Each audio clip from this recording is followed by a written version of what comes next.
안녕하세요. 복귀TV의 정복희 목사입니다.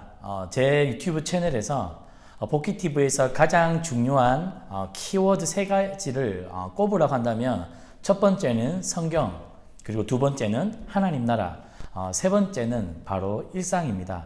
왜냐고요?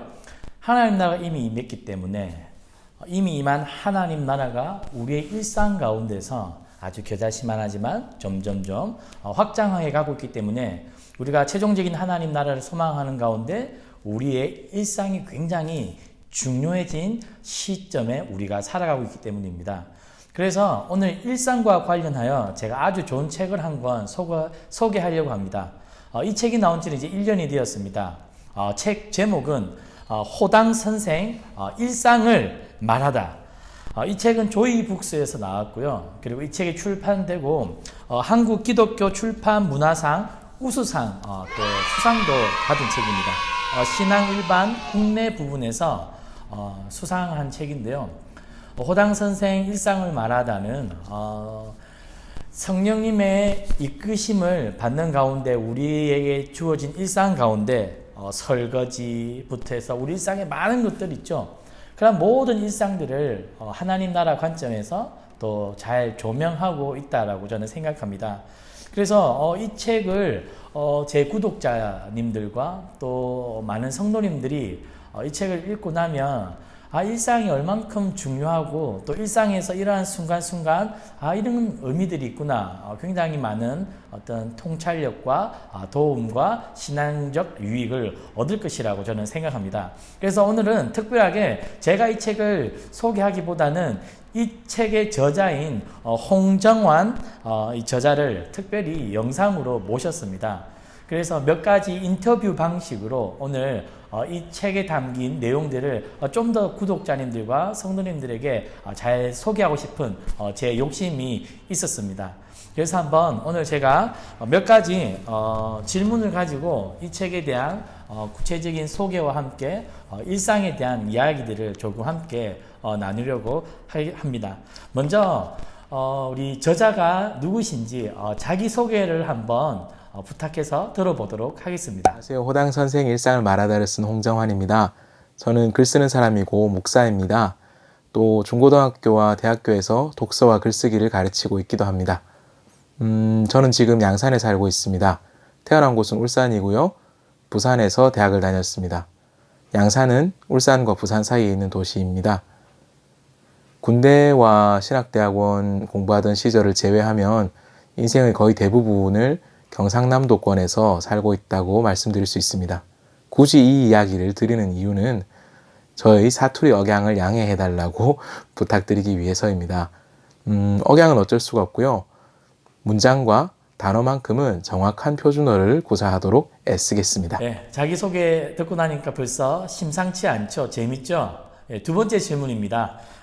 이 책을 출간한 소감에 대한 이야기를 한번 저자로부터 들어보도록 하겠습니다. 출간 소감을 말씀드리는 게 조금 애매한데요. 책이 나온 지 1년이 좀 넘었어요. 사실 이 책은 작년, 그러니까 2019년 4월 25일에 출간이 되었습니다. 그리고 처음 출판사와 출간 일정을 논의할 때 제가 두 가지를 부탁드렸습니다. 대형 스포츠 이벤트, 예를 들면 월드컵, 또 올림픽 이런 것들과 겹치지 않게 해달라. 그리고 블록버스터 영화와 겹치지 않게 해달라. 블록버스터 영화의 개봉과 겹치지 않게 해달라라고 부탁을 드렸는데요. 제 책이 나온 4월 25일 하루 전인 4월 24일에 어벤져스 엔드게임이 개봉했습니다. 그래서 어떻게 했을까요? 저는 낙심하지 않고 긍정의 힘을 작동했습니다. 책이 팔리지 않아도 이건 내 책이 나빠서가 아니야. 이건 어벤져스 엔드게임이 너무 강해서야. 라고 행복 회로를 막 돌리면서 저 스스로를 위로할 수 있었습니다. 어벤져스 개봉과 함께 책이 출간되었다라고 하는 이야기가 저도 빵 터졌는데요. 너무 재미있었습니다. 세 번째 질문은 호당 선생 일상을 말하다. 도대체 이 책은 어떤 책인지 한번 저자로부터 한번 이야기를 들어보도록 하겠습니다. 일상생활의 여러 가지 주제들, 예를 들면 설거지, 옷, 식사, 휴대전화, 신용카드 뭐 이런 여러 가지 주제들을 다룬 책입니다. 36개의 주제를 이야기 형식으로 본편에서 다루었고요. 또 번외편에서는 폭력, 교육, 성령 충만, 교회 이런 4가지 주제를 역시 이야기 형식으로 다루었습니다. 하는 이유는 이야기는 재미있기 때문입니다. 재미는 이야기가 갖는 가장 원초적인 힘이고 궁극적인 힘입니다. 어린이도 어른들도 바로 이 재미, 즐거움 때문에 이야기를 좋아합니다. 저는 재미있는 책을 쓰고 싶었습니다. 그리고 또 한 가지 이유가 있습니다. 그것은 이야기가 정답을 강요하지 않는 특성을 가지고 있기 때문입니다. 제가 좋아하는 교육학자 브루너라는 사람의 말을 빌리자면요. 이야기는 문제를 해결하기 위한 도구가 아니라 문제를 발견하기 위한 도구입니다. 저는 제 책을 통해서 어떤 문제를 해결하기보다는 문제를 발견하는 역동이 일어나기를 바라고 있습니다. 어떤 주제에 대한 저의 견해를 독자들에게 강요하는 것이 아니라 제 책을 읽으면서 독자들이 스스로 그 주제에 대한 다양한 생각들을 해보도록 하는 것, 그것이 제가 이야기라는 형식을 택한 이유 중의 하나입니다. 잘 들어보셨죠? 네. 사실 저도 이야기, 이 내러티브가 가진 어떤 힘에 대해서 굉장히 저자와 비슷한 생각을 가지고 있고, 특별히 성경도 이런 그랜드 내러티브, 이야기 방식으로 또 기록되어 있다는 면에서 저자의 어떤 설명이 아주 저한테는 또 와닿았습니다. 5번째 질문인데요. 이 책에서 가장 애착이 가는 주제가 있는지 여쭤보고 싶었습니다. 특별히 그 중에서도 저자에게 가장 애착이 가는 일상의 주제가 무엇인지 한번 저자로부터 한번 들어보도록 하겠습니다. 굳이 하나만 꼽자면 저는 잠을 제일 좋아해요. 잠을 다룬 2장을 좋아합니다. 저는 잠이 굉장히 많은 사람이에요. 잠이 많을 뿐만 아니라 잠을 아주 좋아합니다. 그래서 이 꼭지에서 한 캐릭터가 26시간을 자는 에피소드가 나오는데요. 사실 그것은 제가 겪은 일입니다. 저의 실화이지요. 그래서 제가 살면서 겪은 이야기들을 일종의 일상생활의 신학이라는 필터를 통해서 다시 들여다보았습니다. 그러면서 하나님께서 잠을 선물로 주신다는 것, 하나님이 주신 선물로서의 잠, 그러나 잠이 갖는 긍정적인 면과 부정적인 면, 즉 잠의 양면성에 대해서 제 삶을 돌아보면서 이 꼭지를 풀어서 썼기 때문에 가장 애착이 남는 그런 부분이라고 할 수 있습니다. 네, 저자는 잠 이야기를 해주셨는데요. 사실 저는 일상에서 잠은 이 생에서 저랑 별 관련이 없다라고 저는 생각하고 있습니다. 6번째 질문입니다. 어떤 창작물도 아무것도 없는 상태에서 갑자기 만들어지진 않습니다. 그래서 이 책을 쓰면서 영향을 받은 책이나 사람이 있는지 너무 궁금합니다. 한번 저자에게 한번 질문해 보도록 하겠습니다. 내용과 형식 두 면에서 이야기를 해볼 수 있을 것 같은데요. 내용 면에서는 제가 작년 6월까지 약 10년간 몸담았었던 일상생활사역연구소의 영향력이 절대적입니다. 일상생활사역연구소에서 제가 일하며 또 공부하며 배운 것들, 그 과정에서 깨달은 것들을 저희 언어로 그리고 비교적 쉽고 재미있게 풀어서 전달하려고 한 것이 이 책이다 라고 불러도 과언이 아닐 것 같아요. 그리고 형식 면에서는 제가 좋아했었던 고전적인 작품들을 의식하면서 썼습니다. 가장 많이 의식한 작품은 논어 그리고 플라톤의 대화편인데요. 스승과 제자가 대화를 나누는 장면, 그리고 그 대화 속에 갑자기 엉뚱한 사람이 끼어드는 장면, 이런 것들을 계속 머릿속에 그리면서 어떻게든 그것을 저의 방식으로 풀어내보려고 노력을 했습니다. 그리고 36개의 주제를 다룬 본편의 목차를 짤 때 그 36개의 주제를 어떻게 배열할 것인가, 그것은 호메로스의 서사시의 형식을 차용해 보려고 애를 썼습니다. 책에 보시면 나중에 목차를 보실 기회가 된다면 목차를 펼쳐서 보시면서 제 이야기를 들으면 아주 이해가 쉬울 것 같은데요. 36개의 주제를 다룰 때 제가 1장에서 설거지를 다룹니다. 물을 다루는 이야기죠. 설거지. 그리고 제일 마지막 장인 36장은 목욕. 물에서 시작해서 물로 끝나는 형태로 구조를 짰고요. 그 뒤로도 앞뒤로 계속 만납니다. 잠, 똥, 밥을 2, 3, 4장에서 잠, 똥밥, 일상생활에 아주 하지 않으면 죽는 세 가지 범주를 묶어서 다루고요. 그리고 뒤의 세 장은 옷, 식사, 집, 의식주죠. 의식주를 이 세 가지를 또 묶어서 다루었습니다. 그리고 앞에서 기쁨, 분노, 슬픔, 두려움, 희로애구, 희로애락이라고 하면 우리가 희와 락을 일상적으로 잘 구분하기 힘들기 때문에 또 다른 범주로 희로애구, 두려움이라는 구를 넣는 방식이 있거든요. 그래서 희로애구라는 네 가지 감정을 다루었다면 뒷부분에서는 생로병사, 탄생, 성숙, 질병, 죽음 네 가지를 다루었고요. 그리고 앞에서 일을 말했고 뒤에서는 안식을 말했습니다. 그리고 앞쪽 10장에서는 인간관계를 말했다면 뒤에 27장에서는 우정을 말했고요. 11장에서는 임금, 우리가 일을 하면서 받는 그 봉급이죠. 11장에서 임금을 말했다면 26장에서는 빚, 부채를 말했고요.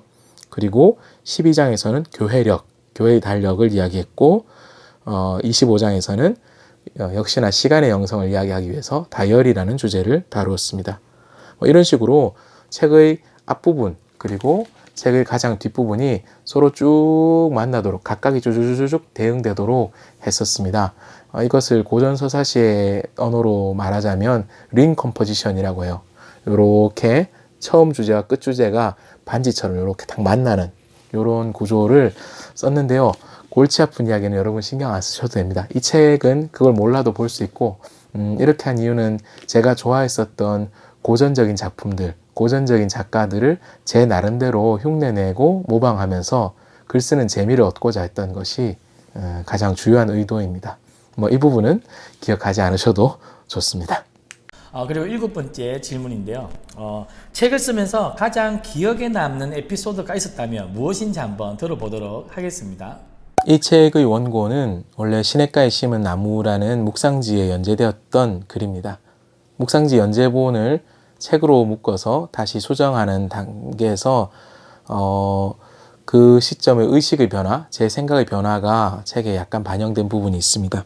이 책의 92쪽에 보면 사람이 어찌나 꽁한지 불만이 있으면 시원하게 탁 털어놓고 이야기하면 좋을 텐데 이런 부분이 있어요. 여기서 시원하게라고 돼 있는 부분이 연재 당시에는 시원하게가 아니었습니다. 연재 당시에는 남자답게 탁 털어놓고 풀면 좋겠다 이런 부분이 연재 글에는 있었죠. 그때는 아무 생각 없이 그런 표현을 썼습니다. 관성적으로 썼는데요. 책 작업을 하면서 마음이 좀 많이 걸렸어요. 그 사이에 저의 의식 그리고 한국 사회의 분위기가 좀 바뀐 것이 주요했겠죠. 속 시원하게 말하는 것을 남자답게 말한다라는 그런 표현의 이면에는 여성은 속이 좁다라는 가치관이 은근히 깔려있다는 것을 뒤늦게 자각한 것이죠. 물론 변명의 거리는 있습니다. 그 표현은 제가 생각하고 있고 제가 여전히 그렇게 믿고 있는 가치가 아니라 책 속의 한 캐릭터가 그렇게 말한 것이기 때문에 그냥 두고 넘어가도 무방하겠다라는 생각이 들었습니다.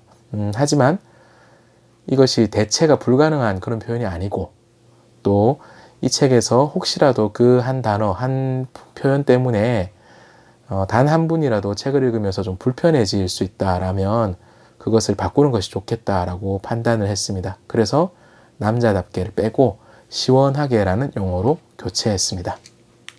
홍정환 이 저자는 굉장히 재미나신 분 같은데요. 특별히 글이 잘 써지지 않을 때 어떤 방식으로 그런 문제들을 해결하는지 한번 제 개인적인 질문이기도 한데요. 한번 들어보도록 질문해 보도록 하겠습니다. 상황에 따라서 다르지만 보여주고자 했던 분위기 혹은 전달하고자 하는 메시지를 잘 담고 있는 음악을 반복해서 듣는 것이 저는 크게 도움이 되었습니다. 이 책의 말미에 죽음이란 주제를 다루었습니다. 죽음을 다루면서 반복해서 들었던 노래가 있습니다. 최백호 씨가 부른 길이라는 노래예요. 드라마 오늘만 같아라 그 드라마의 OST로 실렸던 노래인데요. 드라마 속에서 가장인 김갑수 배우가 연기한 캐릭터가 시한부 선고를 받고 그 뒤로 이제 그분이 나올 때마다 테마송처럼 나왔던 노래입니다.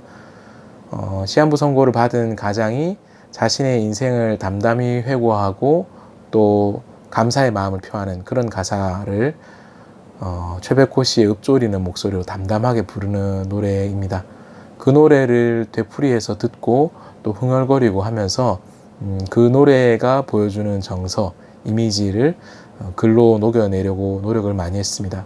그리고 그 노래는 여전히 지금도 저에게 굉장히 깊이 각인되어 있습니다. 언젠가 제가 인생의 후반부를 생각할 때 이 노래를 좀 저도 담담하게 부르며 인생을 회고하고 또 주변 사람들에게 감사를 표했으면 좋겠다, 그런 생각을 하고 있지요. 그런 방식으로 노래를 사용하는 것이 저에게 도움이 좀 많이 되어서 다른 분들에게도 종종 권하곤 합니다. 네, 인터뷰 마지막 질문입니다. 마지막으로 독자들에게 하고 싶은 말이 있다면 한번 어떤 말인지 우리 저자에게 한번 들어보도록 하겠습니다. 이 책은 한 번에 쭉 읽을 수도 있지만 관심 있는 주제를 소그룹에서 골라서 함께 현장에서 잠시 읽고 토론하는 방식으로 활용하실 수 있습니다. 그리고 얼마 전에 전자책으로도 출간이 되었습니다. 종이책을 들고 다니기 번거로운 분들은 스마트폰이나 태블릿에서도 읽으실 수 있습니다.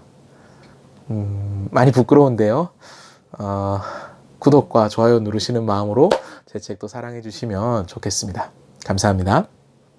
네, 오늘 저자와 이런 방식의 인터뷰로 제가 호당 선생 일상을 말하다 책 소개와 함께 일상에 대한 이야기를 잠시 나눴는데요. 어떻습니까? 책을 한번 꼭 사서 읽어보고 싶은 그런 흥미와 관심이 생기죠.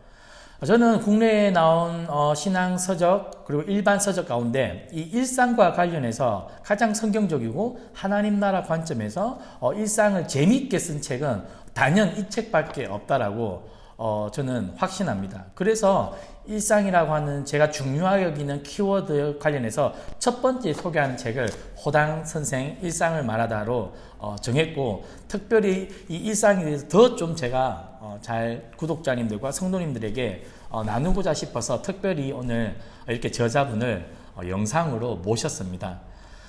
일상 너무나 중요합니다.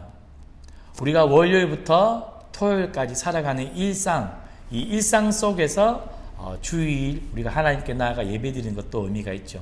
우리가 일상에서 우리가 매 순간 하나님 나라를 살아가고 있다. 우리가 일상 가운데서 하나님과 만나고 있다. 그 가운데 우리가 사소하게 반복적으로 마주치는 이 일상이 도대체 어떤 의미가 있는지 저는 좀 더 구체적으로 이 책을 읽음으로 독자들과 구독자들이 온전하게 우리의 일상들을 하루하루 기쁨으로 살아갔으면 좋겠습니다. 복귀TV 오늘 여기서 마치도록 하겠습니다.